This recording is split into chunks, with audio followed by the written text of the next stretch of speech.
It is not just loving yourself in the present moment, but being reconciled to the version of yourself that you're most embarrassed of or ashamed of. Like that very zealous, strong-headed person in college ministry who knew everything about God.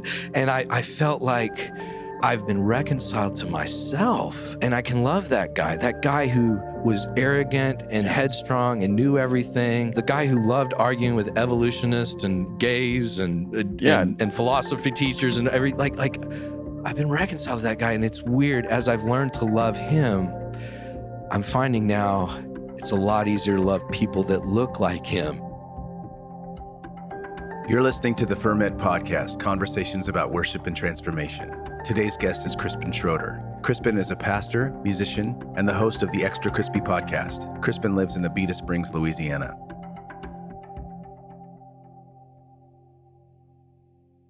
This episode is brought to you by Monk Drums. Monk Drums is a creative desert venture that strives to combine beauty and business as one heartbeat. Monk Drums' main focus is handcrafted wooden drums that allow us to love, assist, and serve all who accompany us on this path. Use the coupon code FERMENTPOD to get 5% off your Monk Drums order. Find them on Instagram, Facebook, and Twitter at Monk Drums, and every Monday look for hashtag Monk Drum Monday.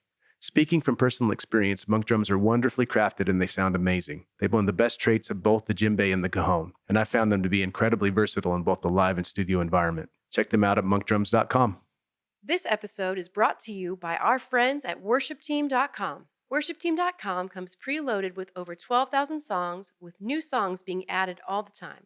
Hillsong, Bethel, Vineyard, Six Steps, Jesus Culture, just to name a few. Service building with Worship Team is a snap, and all the songs are completely legal and licensed. You can also find them on social media, Facebook at worshipteam.com, Twitter at worshipteam, Instagram at worshipteam_WT. Visit them at worshipteam.com for a free trial today. Complete worship planning with thousands of songs, easy interface, mobile apps, and legal rights for your church. All you need in one place, worshipteam.com. Hello, Ferment podcast listeners. My name's Mike O'Brien, the director of the Vineyard School of Worship. Our summer session training intensive is happening this June 2019 in both Columbus, Ohio, and Los Angeles. This dynamic hands-on training is for worship leaders age 18 to 35 who are either new to the journey or simply need some fresh inspiration and training. Students will learn the essentials of biblical worship, Vineyard values in worship, how to build a set list, how to lead effective rehearsals, lessons in every instrument, songwriting, sound, and so much more. Find out more at vsow.org, VSOW.org, and use the code FERMENT15 for 15% off. Thanks for listening, and we'll see you in June. Hey, what up, everybody? My name is Adam Russell. You are listening to the Ferment podcast. And this afternoon, I have a very special guest, my good friend, Crispin Schroeder. Say hello, Crispin. Happy Mardi Gras. That's right. It is Mardi Gras. It's Mardi Gras. It's Fat Tuesday. Spending Mardi Gras with you, Adam. That's right. We are in Chicago. Crispin is from Covington, Louisiana, which is across the big lake. From Pontchartrain. That's right. Right across the big lake from New Orleans. So you are here. I'm here. I know. Should I feel bad for you? You should. Okay, yeah. Okay. Because I'm cold. And yeah. it's Guys, Chicago. It's like 0 degrees and Crispin's missing a bit of Mardi Gras. No, but Crispin, this is what I want to do. You are a pastor. Yep. You are a worship leader, songwriter, performer, because you just play out all the time. Yep. You have written a children's book about when machines wake up Yes. and artificial intelligence becomes conscious. Yes. Okay. What else? You have a podcast. Have a podcast. Extra Crispy. Extra Crispy. I highly recommend it, by the way. Well, thank you. Yeah, that's right. Okay, so you're all of these things, and I think a lot of the people sort of that are in our circle know a lot of that. But I'd love to start at the beginning and just go, where did you grow up, and who are your mom and dad, and what happened when you were much, much younger? Well, I was born in Dallas, Texas, grew up out in Midland, Texas, which is a little oil town. George W. was from there. My mom went to high school with Laura Bush. W. Yep. Actually, I got my call into ministry at the same evangelical crusade that George Bush got saved. Like the same moment? No, same place. It was this big like Oh, all these churches got together. I dude. didn't know that at the time, but- Dude. Yeah, there you go. So yeah, and me and W have been on the same path ever since. That's right. That's right. You're going to run for office, right? Yeah. So I'm only child. Grew up out in West Texas. I started playing music when I was probably about 8 years old. An aunt gave me a piano, an antique upright piano, and we were living out in the desert in the country. Yeah. So I just started messing around with the You piano. didn't have anything else to do. Nothing else to do, which was, And you were an only child. and I was an only child. So Yeah. What are you going to do? So what am I going to do? So I started playing the piano, and then a couple of years later, I was at this crusade. I think I was about 11 years old, and there was a call for people called into ministry and who wanted to be preachers. This guy, Arthur Blessed. Yeah, I don't know if you remember him. I don't know him. He was this dude who traveled all around the world with a cross, and this was a big ecumenical thing. I've seen pictures of this. Yeah. I don't know whatever happened to the dude, but that was kind of his thing. And he's out on the road somewhere. Yeah, carrying he probably that cross. is. Probably carrying that cross. And except he had a wheel on it. You know, it's kind of cheating. Jesus didn't have a wheel. Yeah, I know, man. Take the wheel off, Arthur.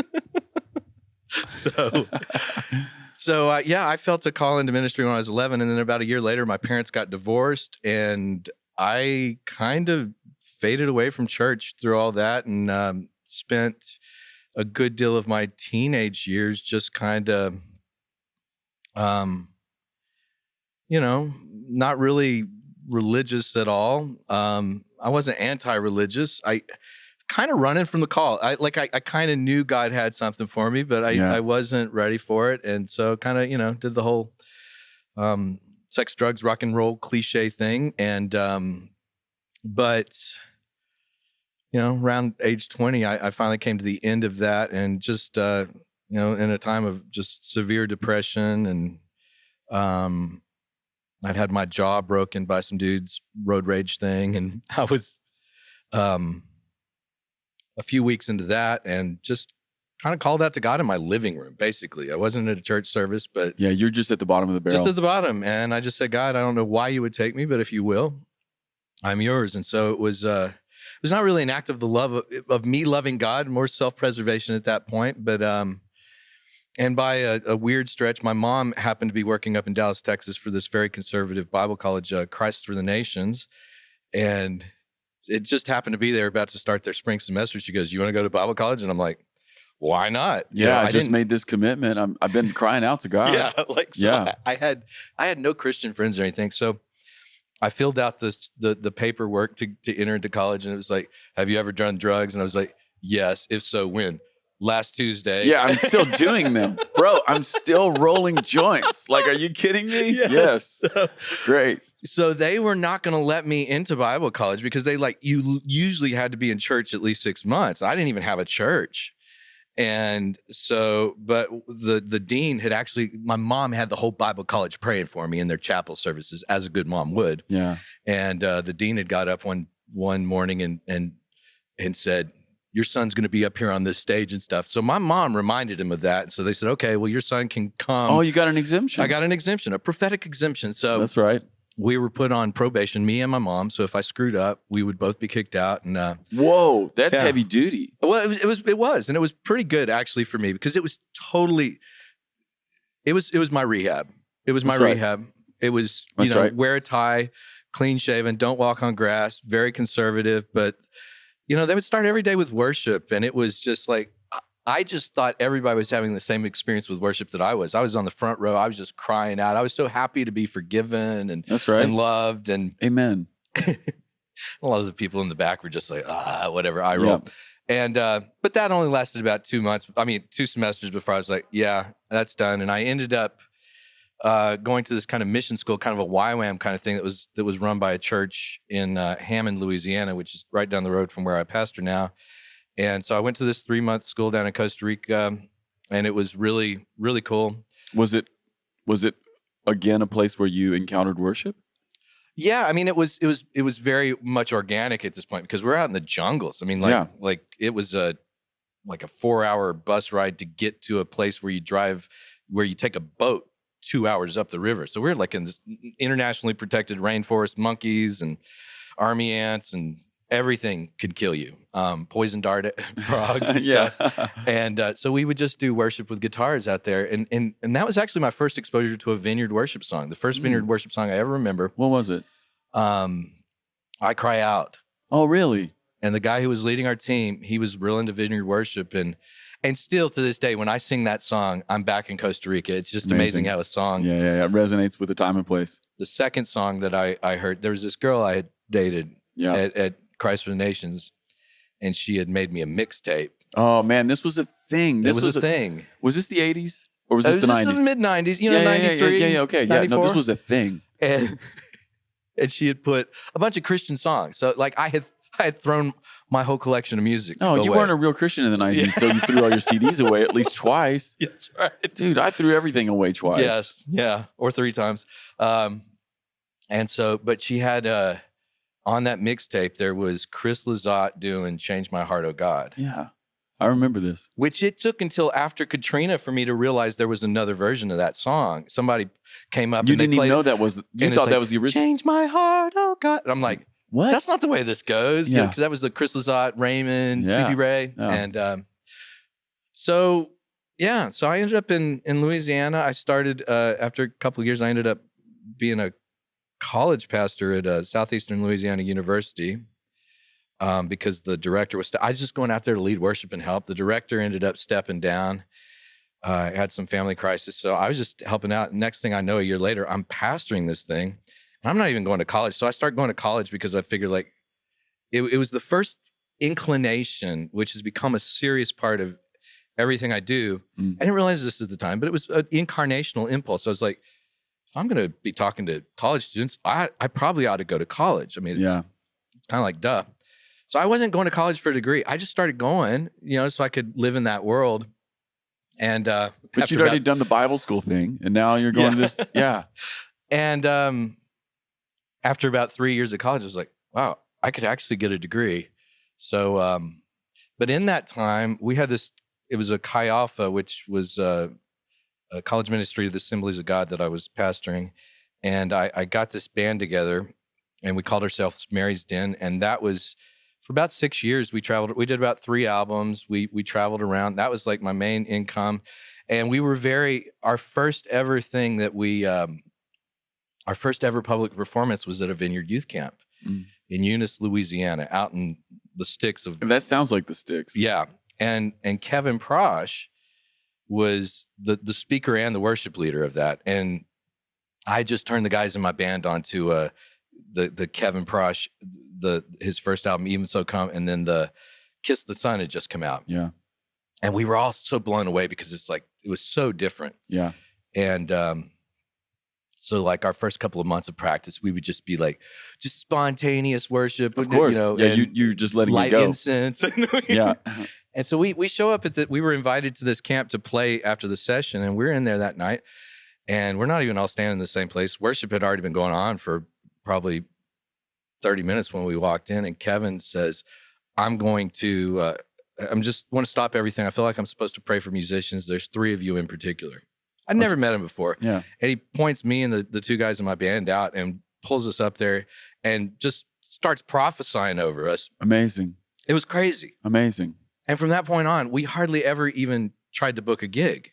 We just got calls for 6 years. We did a run of it, and we were, we were very much into. I looking back on, I didn't know about jam band music at the time.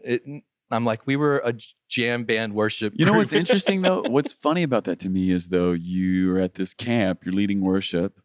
Kevin Prosh is there. He calls you out. He prays for you, and then you go on a 6-year journey of jam band. Well, it's you were just in his flow, baby. Oh, right? You were just doing the spontaneous thing.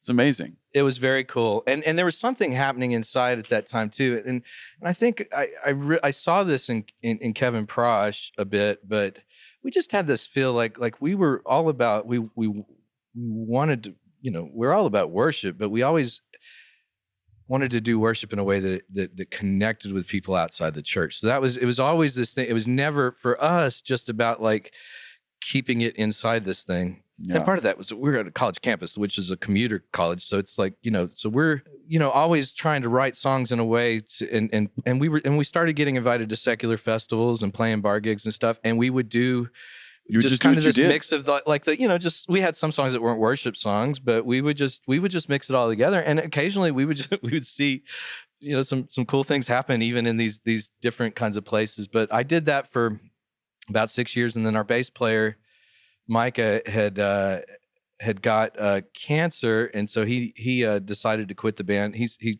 recovered and everything, but we just felt like we didn't want to replace him. We just felt like that was a thing, and that had a time, and it was done. Those 4 guys, and so we called it quits. And meanwhile, Phil Johnson, who pastors the New Orleans Vineyard, he had been asked to put together a worship band for this unity gathering of a bunch of churches in New Orleans.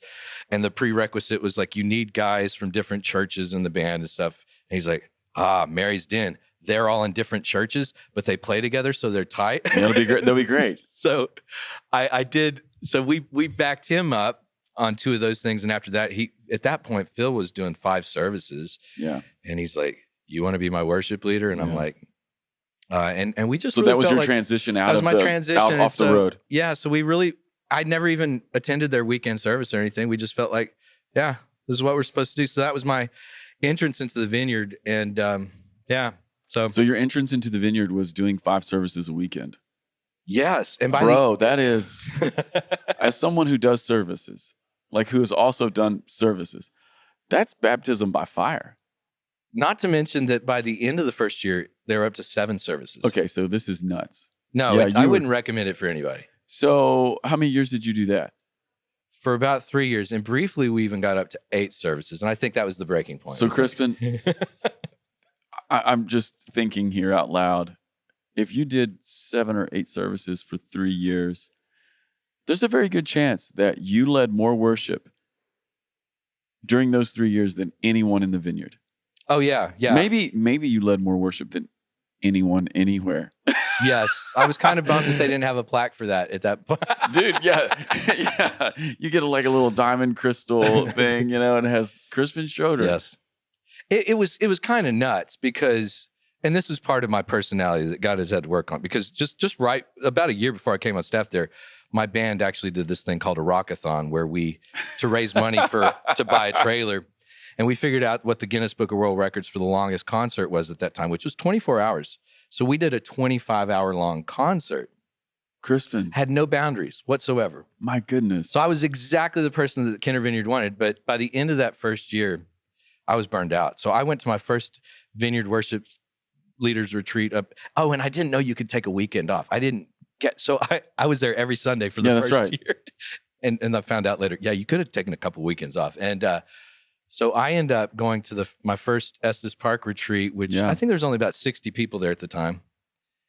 And I told my wife right before I left, I said, I'm going to get around some vineyard worship leaders, figure out if I am one. Otherwise, I'm quitting when I get back, because you were toast. I was toast. Yeah. Not to mention I was still playing gigs on the side too. So there were some weekends where I would do like 20 hours of music between Friday night and Sunday afternoon. And Crispin, I'm surprised you still even want to sit behind a piano. Yeah. Because that's brutal. It was. Yeah. But again, I think there was some unhealthy things in my own ego, in my own just like, hell yeah, let's do 25 hours. Let's do as much as it's like this. Like, if a little bit is good, a lot is better. Let's just. I'll show you guys. We can do it. Yeah. And God had to work some of that out. He still does. Yeah, of course. That's great. So then what happened? Like, I know you were there for several years, but then you end up planting your own church, right? Yeah. So within about a year of being there, I was like, I had been in super charismatic kind of versions of things. And I'd been impacted in a powerful way on many occasions, but I'd also seen a lot of, see how the sausage is made. Yeah. And I saw a lot of stuff in the prophetic side of things. The church I was at right before I came to the Kinder Vineyard, like they would bring in these prophets from around the country on a Monday night. But I saw some shady stuff going on, and I'm like, that's not exactly prophetic. That's kind of like, what's going on in somebody's life, and then you're acting like God's telling you kind of thing. Yeah. And some of this involved personal friends of mine. Yeah. And so not to mention everybody in my band we had all just been through some bad stuff with the church. But I come to the Kenner Vineyard and I was like, this was a different way to value the Holy Spirit. It wasn't hyping things up. Naturally supernatural. Vineyard prayer ministry was such a breath of fresh air. Yeah. I didn't know something existed like that. So it was just like, and there was a sense of you could actually engage theologically. And I really discovered like that I loved learning. And so that's actually one of the things I've already heard in your story that you've told. You went to the Bible school, then you went to the jungle school. Yeah. And then you came back and you're like, I'm going to go to college. So already in your story, I hear like there's some sort of a curiosity in you. Yes. Insatiable curiosity to learn and to know and to. And I'm a late bloomer. Look, I mean, it was about 3 years into college before I started actually liking it. And then when I started liking it, I'm like, I was just such a sponge. And I got my degree in history. So I was like really into like the history and philosophy stuff was just fascinating to me. Yeah. But after about a year of being at the Vineyard, you started realizing that you could explore theology. You could explore learning. Yeah. So after about a year, I'm like, man, I would love to plant a Vineyard church someday. And my wife was like, you married the wrong woman. I don't want to be a pastor's wife and all this stuff. And I had learned enough by that point that I didn't want to force that. That was a big enough decision that I was not going to try to force my wife into that. So I was just like, and I felt like God was just saying to me, like, you know, you're in school. Just keep showing up to class. You're just in school. And when the time's right, she'll know too. Yeah. Which ironically, that's a great word. The day that she found out was Ash Wednesday, which will be tomorrow, 2009. So this is a good timing. Yeah. But 10 years ago. Yeah. That's right. 10 years ago. So so I kind of just kept showing up to class. The Vineyard, New Orleans Vineyard was very different from any experiences. So it was quite a bit of learning. But then Katrina hit in 2005. And so it's like, and talk about school. That Katrina, like it's the PhD aftermath of stuff, that, right? Because didn't you tell me at one point you were cooking barbecue? Yeah, for days on end. About 3 years, I was cooking barbecue for like 3 to 5 days a week, which was great. I got to explore that fantasy without having to spend a lot of my own money to figure out that I didn't really want to run a restaurant. Like, that's right. After about 5 days of barbecue each week, it's like it's not fun. So I got to at least say, okay, I know what that is. that itch has been scratched. It's been scratched. Yeah. So anyway, we get to 2009. We're driving back from Texas. We had been to visit some friends. I think it was actually Doug Anderson. Got it. Who I kind of blame for getting me into the church planting thing because he's like, you ever thought about church planting? And we had been visiting them in Houston. We were on our way back. I think it was Houston. It might have been my dad's. But the kids are asleep in the back of the car. And all of a sudden, I just tell Dina, my wife, I say, you know, I want to bring this up again. I think we might have a window here to church plant. Like our kids are if they get much older, like it's not going to be a good time. And she said yes. And we really felt the Holy Spirit with us right then. What a great conversation. It was so good because, and looking back, like I'm so glad we had that because there have been so many times along the way we wanted to quit, but we did know that you were called. We both heard God together. Yeah, that matters. Yeah. Right.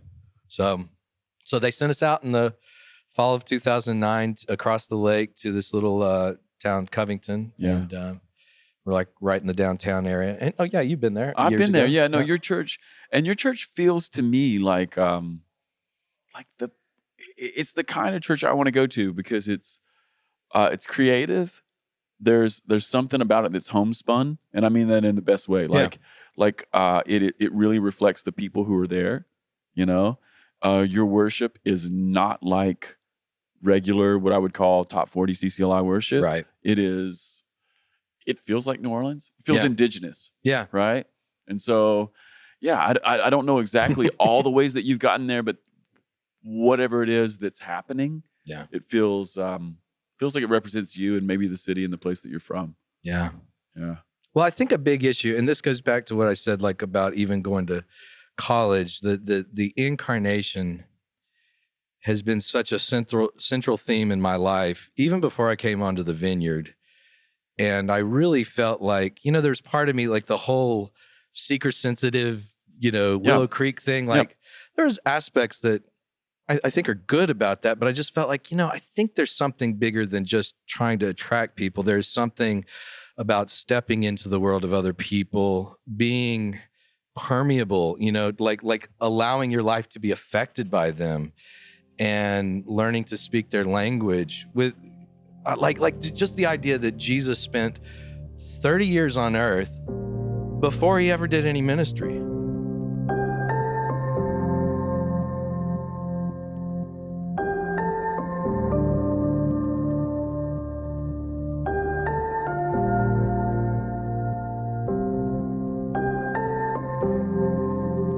Well, listen, and this is one of my favorite things about the Jesus story is he spends 30 years on earth learning how to make tables with his father. Yeah.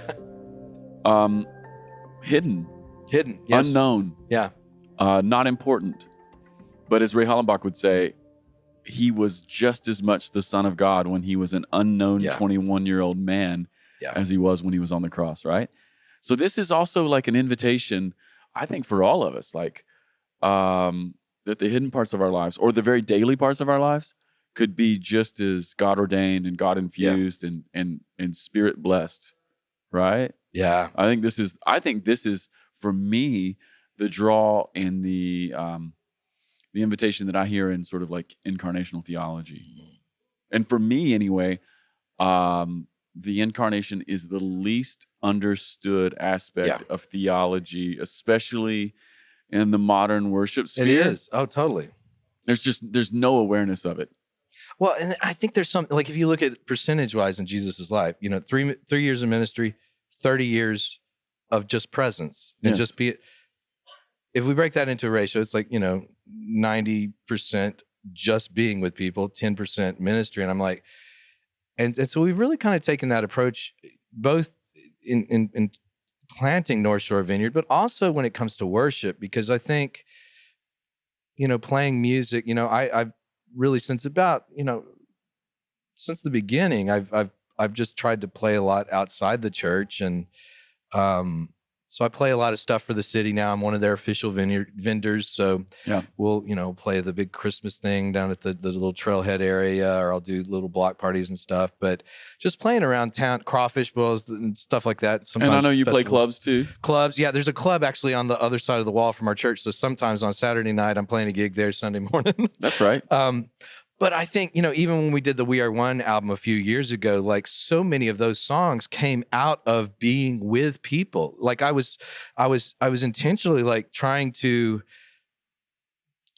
write in a way that would engage folks that had no grid for evangelical, charismatic kinds of church. Yeah. Because most of the people in our area are Catholic, and probably nominally so. And so, I think creatively, like that's just been a big push. It's like, we want to be, yes, we have things to say, but it first comes out of presence. It first comes out of just, being with people and listening and being in a posture of listening, and so that's been a big part of the whole journey. It also occurs to me like even Jesus's journey, and the maybe the bigger, broader message of the incarnation. You have Jesus, as you say, spending 90% of his time doing whatever it is that he was doing, living a very normal life. But part of what he was doing in those 30 years is he was living in the tradition that had been given to him, right? Yeah. So he's living in the culture that had been given to him, living in the tradition, living in the scriptures, living in the faith tradition, living in just the wider cultural context of whatever it meant to be a Galilean. Yeah. And so his ministry was, obviously it was something different than that, but it was what grew out of that, right? Yeah. So, and I'm even thinking of what you guys do in Covington and the greater New Orleans area. Like, as much as any pastor I know, you are a participant in Covington and New Orleans. Yeah. Yeah. And so your ministry has grown from that tradition, has grown from that culture, and then you offer back something that is, is it the kingdom of heaven? Absolutely. But it's coming from that place, right? Yeah. Yeah. Yeah. I think this is a great way to begin to maybe feel like we have a little more permission. Yeah. Yeah. And a lot less pressure. That's what I feel anyway. Oh, yeah. Well, I think there's such a temptation, particularly if you're a worship leader on staff at a church. You get into that world and you learn whatever the trendy things are out there, but you're writing from the perspective of just within your little group. And I'm, hey, that's fine. I just feel like my calling has always been outward looking from the beginning, and to when I'm playing gigs and talking with bartenders and waitresses and waiters and managers and just people that come out to the gig and just listening to them, and I don't go in there with a pastor card. People are starting to figure it out sometimes. That's what they eventually do. They eventually do. But just really keeping these people like what would like so many of the worship songs would be a foreign language to a lot of these people. So how would you say something of Jesus to this person? How would you capture maybe what they're struggling with, turn it into a prayer and sing that to the Lord? I mean, I think even the song that I wrote after Katrina, Not Be Moved, that was coming out of the hardship that we were all feeling. And so it's how can you say something compelling that laments what's going on, but also stands in trust of Christ, and I think that that's been a big deal, and what we're doing is not for everybody, but it's for the people in Covington. It is right. That's the yeah. thing. Yeah. It doesn't have to be a franchise, right? Maybe Jesus isn't looking for franchises. Maybe not. I don't know. That's a good book title. Maybe I like it. It works for me. No, that's great, Crispin. Hey, here's what I want to do. I want to maybe pivot here for a second. This podcast is called The Ferment. And it's just really riffing off that idea that things change. Starts out as grapes, something happens, and then that product becomes wine. Deeply connected to the first part, but it's something else. Yeah. And I think that's kind of a great metaphor for the spiritual journey. Yeah. And so one thing I'm really interested in these conversations is how have you changed? What are some ways in which you have grown or evolved, and I'm hearing it in your story already, but I would love for you to just maybe reflect with me for a moment about some ways maybe that you have moved in your life. Yeah. Well, the first church that I came to in Louisiana, I was there for about 4 years. I met my wife there. It was that was a good part. But the church got weird, started becoming cult-like, very legalistic, very just weird. And was it super charismatic? It was super charismatic, super legalistic. The pastor's office became the Holy of Holies at one point, and you had to be it was really weird. People called it the Holy of Holies? Yeah, for about a week. I mean, things got it was I won't even get into that. That's a whole other podcast. I get it. But it got off the charts like crazy. Yeah. And so I came out of that experience, and it really started my deconstruction. Now I'm only 4 years into being a Christian. How old were you? Oh, gosh, I was probably about 24, 25. Yeah. But you were already, after that, you were reevaluating some things.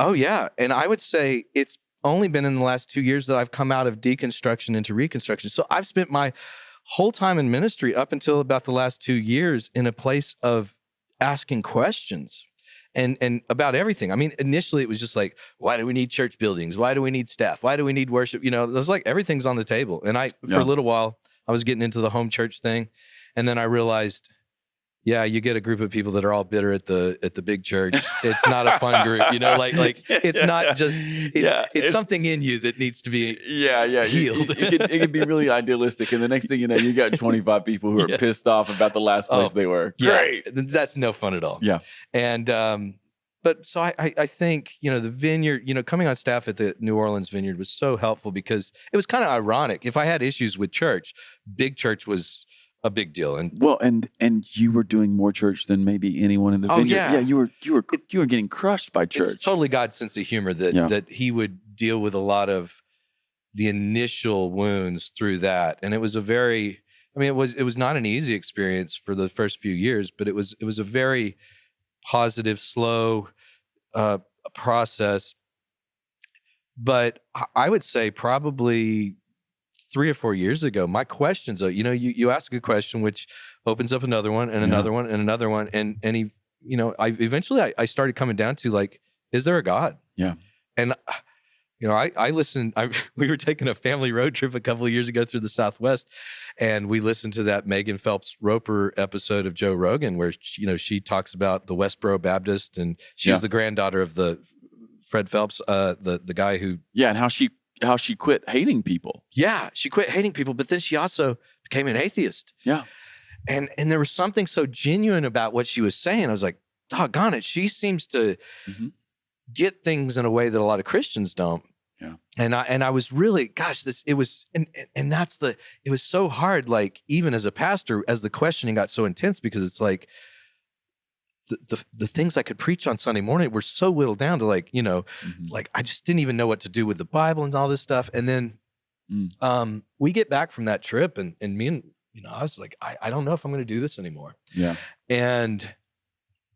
But it was really cool because a few months later, around my 45th birthday, I had a profound encounter with God, and I started seeing things a little bit clearer. I went from what was your flirting with atheism to like, okay, like I really experienced God. And what kicked that experience? What was the experience? Was it alone? Was it in a meeting? Yeah, it was just alone. I was just talking with God, and I really felt like God was up to something, but it's like I really felt like God revealed himself to me, and I was like, okay, Amen. I know there is a God. Yeah. I may not have the Bible figured out yet or ever. Yeah.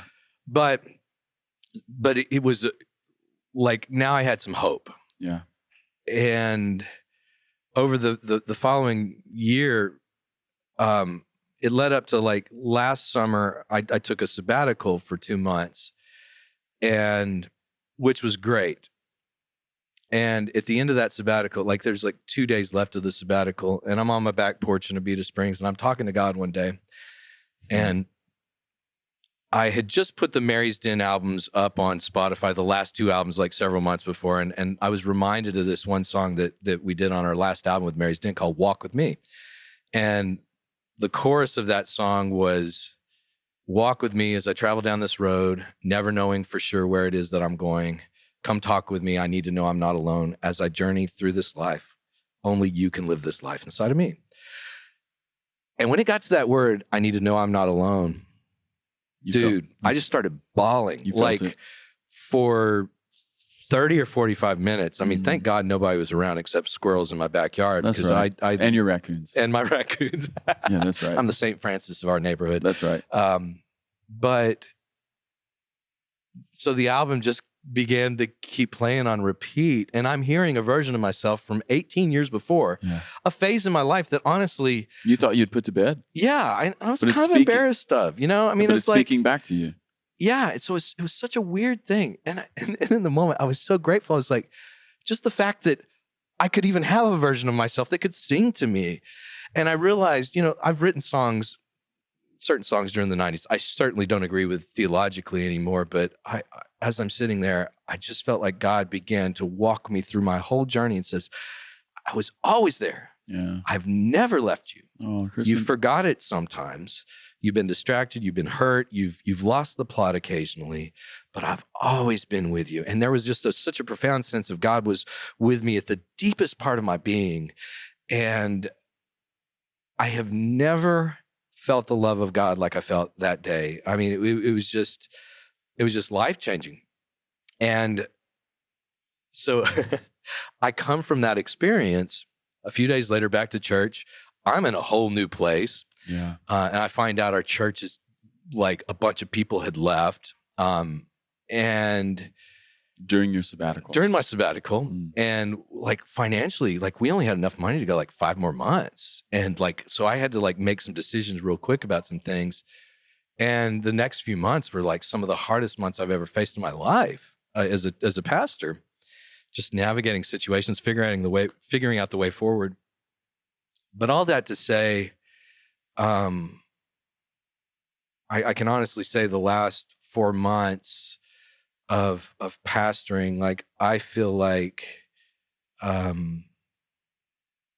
don't know. It's just a new season. And I don't want to, I think after being through such a time of questioning for so long, to finally have some stuff finally come together and not just intellectually, but experientially, Yeah, like in just, your you soul. know, like, and I can look back on that. That's the thing. Like I can look back, like I had an experience with God, like 2 years into being a Christian where I was so disciplined my first couple of years. I mean, I was like, I'd get up every morning, I'd read a devotional, I'd read 3 chapters out of the one-year Christ Bible. for the Nations. You put your shirt on. You shaved your face. You put your tie on. You went to the front row. And but I remember 2 years into that, like I was done. Like it wasn't working. And I go to church this one day.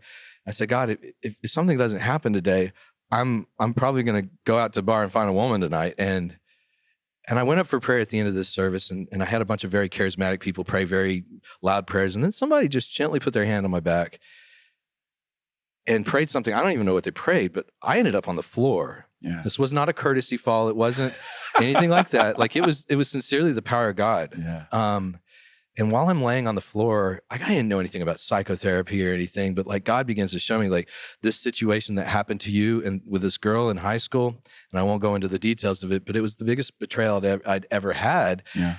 And God said, you stop trusting people, particularly women, but you even stopped trusting me. And you brought that into your relationship with God. And in that moment, I had this vision of this heart that had a rip down the center. I saw the hands of Jesus come off the cross, grab my heart, hold it, and then Jesus gave the heart stuck back together. I mean, it was whole, gave it back to me. And as I was down on the floor for like 20 minutes, I get up, like I'm like intoxicated. Yeah. I had to have somebody drive me home. That's wonderful. The colors outside, it was like a fall day. It was like grays and brown, but all of a sudden the colors were popping like the Wizard of Oz when it goes into Technicolor. And, you know, that was the first major experience I had in my life with God in my faith journey. And even when I was flirting with atheism, I couldn't get around like, no, I've encountered something. Yeah. And even though I had talked about the grace of God, even though I talked about the unconditional love of God, it was in my mind. It was intellectual. It was an idea I liked. Yeah. But that day, like I experienced it. And I was never the same after that. I mean, the feelings wore off a little after a couple of months, but there was some transformation. And when I look back over my journey, sometimes that transformation has come in community. Sometimes it has been these religious, mystical experiences. But when I was sitting there on my back porch, when I had this experience with God, it's like I could see all these points along the way, God revealing himself. And I don't know, it's I have to say like the last few months of just being, you know, just like even just engaging with the scripture, I don't know. I think a lot of like, you know, Richard Rohr talks a lot about first half of life, second half of life, spirituality. And by the way, that's probably, okay, you're referencing a book called Falling Upward. Yeah. It's been on my podcast. It's probably been referenced. I think you're seriously the 10th time. So it's just a theme. It's just a thing. It's a theme. Yeah. Well, and that's kind of the thing, because there's also another book that was kind of similar, not nearly as eloquent, called the Critical Journey, which looks at the stages of faith, but they both kind of deal with like first half of your journey is, you know, like Order. Yeah, it's order. Competing. You know, get saved, get discipled, Get good. serve in church, Yeah. and then you hit a wall. And that wall may last for a long time, but when you come through that wall, when you enter into the second half of life, you may end up believing many of the things you believed on the first side, but now you believe them in such a different way. And so I've just found in my own relationship with God, when it comes to the Bible, like I'm loving the Bible again. Yeah. I didn't love the Bible 3 years ago. I was like, can I talk from another book, please? Because it was just hard for me to deal with a lot of the questions, because the Bible is not a tame book. No, it's really difficult. It's difficult. Yeah, I mean, I'll just be honest, man. Like, there are portions of the Old Testament I still really struggle with, right? Like, I don't even know what category to put them in. And I deeply love the whole book, but it's like, I mean, I had serious issues in my journey several years ago with portions there. But similar to you, I've had a few encounters, and now I'm on this other side, and it's like, I still have some of the same questions. And I've heard people's answers about some of these things, and they don't scratch the itch. Yeah. But it doesn't have the weight. You know what I mean? Like I can hold it, and it doesn't feel like. I feel like I can be agnostic about some of the things that, like, I don't have to be tormented about like solving it. Yes, I don't have to be tormented about the Book of Joshua. I don't have an answer for it right now, but I'm not tormented. Yeah. Well, you know, one thing that has been so interesting to me in this last year of my spiritual journey. Probably about this January of last year, I was doing a little retreat by myself, and I'm sitting out by the fire, and I felt like God was speaking to me about that, passage I quote all the time, love the Lord your God with all your heart, soul, mind, and strength. Love your neighbor as yourself. Yeah. And Deuteronomy. And we always talk about our church is here to love God and love people. But I forgot about the love yourself part. Yeah. And I felt like God was saying, look at yourself from the outside. What does it mean to show care and compassion? What does Crispin need? And I was like, I started asking, I sat there for about 30 minutes just with a journal writing down, well, first thing, Crispin needs more sleep. He needs this and that, and like I felt like I could actually love myself with God's love, which was one point. But a few months ago, I felt like God even kicked it up a little further, which was really tied back to the end of my sabbatical. It is not just loving yourself in the present moment, but being reconciled to the version of yourself that you're most embarrassed of or ashamed of. This is great. Like that very zealous, like strong-headed person in college ministry who knew everything about God. And I felt like I've been through this encounter with God, like I've been reconciled to myself. And I can love that guy who was arrogant and headstrong and knew everything and didn't know crap, but thought he did. The guy who loved arguing with evolutionists and gays and philosophy teachers and like I've been reconciled to that guy. And it's weird, as I've learned to love him, I'm finding now it's a lot easier to love people that look like him.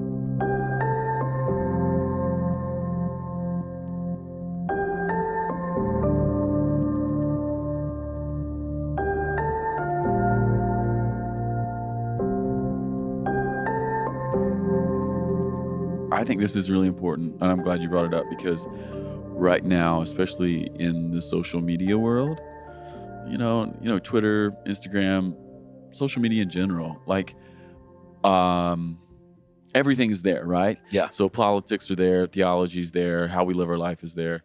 And then you see these polar examples of people presenting versions of themselves on these platforms. And how many times have I gone onto Twitter to see like someone who is maybe a really hard right-leaning borderline fundamentalist, get really upset about something that an agnostic or atheist person said, right? Yeah. But then at the same time, how many times have I seen like a progressive Christian, maybe? Oh yeah. A progressive Christian get really self-righteous and indignant about someone who is less evolved, we'll say. Right? And but the truth is, they were that person 5 years ago. Yeah. So it's like, dude, you're angry at people that were exactly like you 5 years ago. Or right? It's like, you're angry at the version of yourself that, or even the version that they're projecting. Because honestly, you take the Syrian refugee issue from a few years ago. People who voted for Trump didn't want, a lot of them didn't want Syrian refugees. People who didn't vote for Trump were like, bring all the refugees in. Yeah.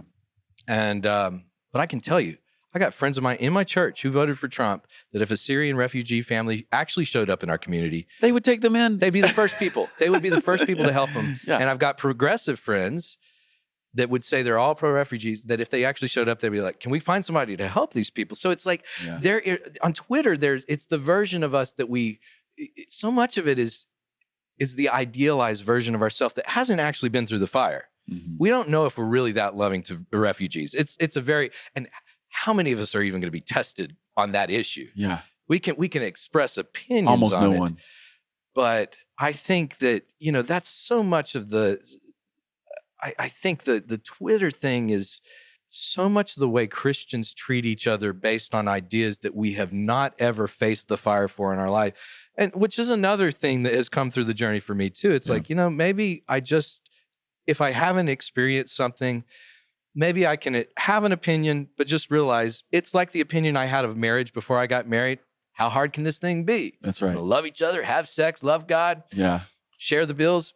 It was a lot harder than that. Yeah, it's way more difficult. It's way more difficult. Well, that's some great wisdom. But I just loved what you said a moment ago about loving that previous image of yourself. Yeah. I just think that's such a big deal. And you're right. When you can learn to love the less evolved, the more regressive version of yourself, the unvarnished version of yourself, well, then not only can you love yourself better today, but maybe you end up learning to love difficult people in your life now. Well, I think what Jesus said about before you said about to take the splinter out of your neighbor's eye, take the log out of your own eye. We don't pay attention to that teaching much, but we ought to realize, when I had Brad Jerzak on my podcast. That's right. Listen, guys, this is a great podcast.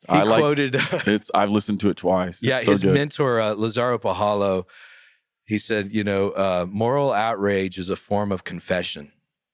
Oh, come on with that. I'm like, like the things that when you feel moral outrage on any issue, and it doesn't mean that your outrage is not founded. It doesn't mean that, but what if that, what are you giving a window into what is going on? Self-revealing. It's self-revealing. And I think that's a hard thing to do, but I think Twitter and social media since just the world we're living in tends to get us reacting to those things. I think so much of the last 20 years for me has been having to face these things and myself, having to face my own wounds, having to face my own doubts, having to face my own questions. And not that I am fully transformed in any way, but I find that a lot of the things that were fueling even some of my moral outrage have been settled a bit. Like I can live, like it's enough for me to just work on myself right now. It's enough for me to just keep working on taking stuff out of my eyes so I can see clearly. If I have anything left over after that, then I can offer something to the world. Right.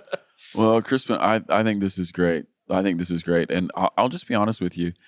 I don't think that everybody has to have the struggles that you've had. No, I hope not. And I've had a lot of the same ones. Yeah. I don't think everybody has to struggle with some of the same questions. But I will tell you that when I meet a pastor or leader who's never really done a deep dive on some of this, I struggle to trust them a little bit, Oh yeah. Yeah. Not that everybody has to have the same journey, but I think there's something about this journey, as difficult as it is sometimes. And clearly there are people in the world who have way more difficult journeys, for actual survival. We're talking about we're talking about first world pains. Yeah, first world. But just the intellectual and just what I call just soul static, of trying to live with God and be faithful. I just appreciate when pastors can be self-reflective and honest about what they really think. Yeah. Yeah, I think it's huge. Dude, here's what I want to do. We ask everybody on the podcast the same question to finish. And we just want to know this. When was a time that you experienced great joy? I would say this last Sunday at church. Oh, cool. What happened? What it is was just good joy. I think that's the thing lately. I've just I've been in a joyful place. I don't know. I feel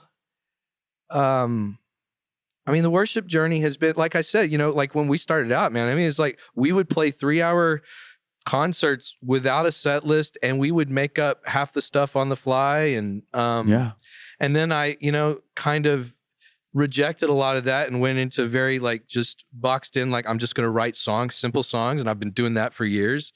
And I feel like those two things, even at worship last Sunday, I felt like those two things are coming together. You can have good songs, you can stretch out, just even allowing people to experience just beauty of music being played with no words. Yeah. To just get quiet and listen. We got to the end of this one song the other day, and I just played for about 2 minutes, 2 versions of one major chord, just softly. We did that new Vineyard song that came out this last Jason Phillips song. Be Still. Oh, dude, come on. And just musically, just interpreted it in the moment. Nothing fancy. Yeah. Just with this one major chord played 2 different inversions. almost like a heartbeat settling down, just slower and slower. And musically, we all just finally settled down with the presence of God. And it wasn't anything spectacular at all, but it was just such a closeness of God's presence. And yeah, like I love being with my community, singing and talking about Jesus. So I would say, yeah. Sunday was good. Oh man. And it's so nice to be able to say that because, you know, a couple of years ago, like I've always loved my church, but you know, being a pastor has been a burden, quite a burden sometimes. I'm like, I don't want to go. Yeah. Well, so that's to a be great able to way. say like, not only did I enjoy it, but I felt joy. I felt the joy of the Spirit in the midst of it. Like I like that. So amen. Yeah. Amen. Well, hey, one more thing I wanted to tell everybody who's listening right now. When Crispin was telling this little story, he's got a little tear in his eye. Just had to throw that in there. That's good. Yes. That's good. All right, everybody. Hey, thanks for listening. And you need to check out Crispin's podcast. It's called Extra Crispy. Extra Crispy. That's right. All Curious Conversations with Crispin Schroeder. All right, check it. See you guys.